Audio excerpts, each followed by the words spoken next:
Hi everyone, my name is Isra Samor, and this is my presentation titled Bright Spots in Inclusion, LAUSD's Access, Equity, and Acceleration.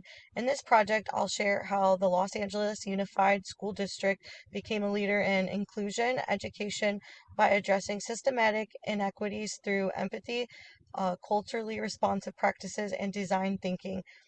I'll also connect this case study to our reading Steve Robbins' What If 10th Anniversary Edition, along with other course resources that explore inclusion, human development, and equity.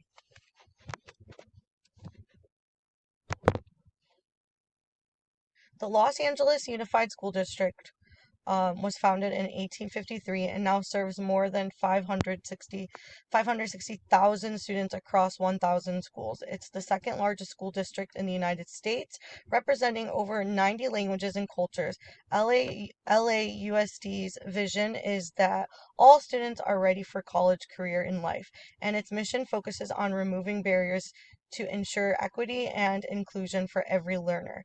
What I really admire is that their core values, access, inclusion, equity, and empowerment, reflect the same ideas Steve Robertson shares in What If. He reminds us that inclusion isn't just about who's in the room, but whether everyone in the room can thrive and feel valued. Um,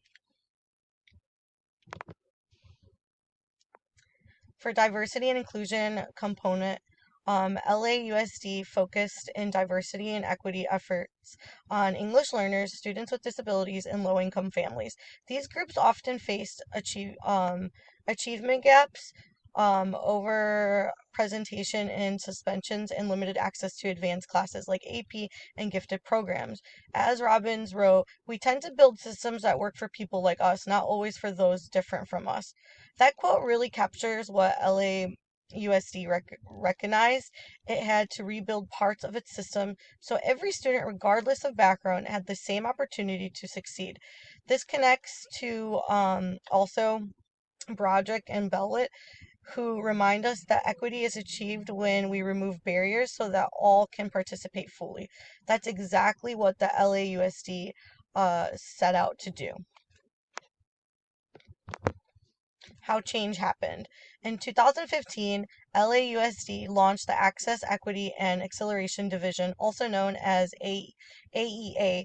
Its main goals were to close racial and linguistic achievement gaps, promote culturally responsive teaching, and expand access to advanced learning opportunities.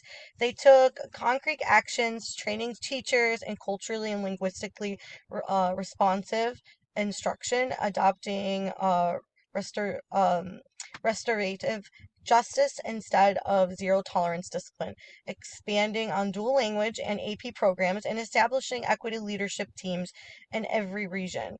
In the book, when we pause to be curious instead of judgmental, learning and understanding became possible. LAUSD applied this mindset. They approached change with curiosity, empathy, and collaboration, not blame. Some challenges. Of course, the journey wasn't easy. LAUSD faced resistance to change, implicit bias, funding limitations, and data tracking issues across the district of this size. Robbins in the book said it's best. Change is uncomfortable because it asks us to give up what feels safe. Many teachers and administrators had to unlearn old habits and rethink how they view discipline, culture, and success. Still, the district's leadership and community partnerships helped sustain the movement for equity, even through discomfort. Some outcomes. The outcomes were impressive. Graduation rates for English learners increased by 20%, suspension rates dropped by 30%, and diversity in advanced programs rose significantly. LAUSD was even recognized by Education Week in 2023 as a national leader in diversity, equity, and inclusion. Robbins reminds us in the book, inclusion is not about lowering standards, it's about raising empathy. That message fits perfectly here. LAUSD raised expectations by creating structures that met students where they were. As the CAST in 2018 UDL framework explains, UDL provides a blueprint for creating instructional goals and materials that work for everyone. These outcomes show how design, empathy, and data can come together and create lasting change. Sustaining the work. Even with great progress, LAUSD continues to build on its momentum. They're expanding universal design for learning in early childhood classrooms, strengthening partnerships with UCLA, USC, developing an equity leadership pipeline, and launching student-led equity councils.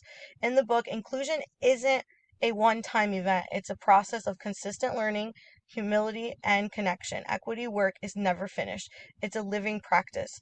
That ongoing mindset ensures LAUSD's work stays sustainable and community driven. My course connections that I added. Now let's connect this case to our course materials. From the book What If by Steve Robbins, we see four main themes reflected in LAUSD's approach. Bias in systems. We build systems that work for people like us. Curiosity over judgment. Empathy begins with questions. Discomfort and growth. Change asks us to give up what feels safe. And empathy as action. Inclusion means compassion in practice. This work also aligns with Bronfenbrenner's 1979, the ecological systems theory, which emphasizes collaboration among families, schools, and communities. It mirrors the Gay 2010 on culturally responsive teaching using students' culture as strength. It also applies to the IDEO articles on human-centered design by starting with empathy, and it embodies CAST through universal design for learning principles that ensure access for every student.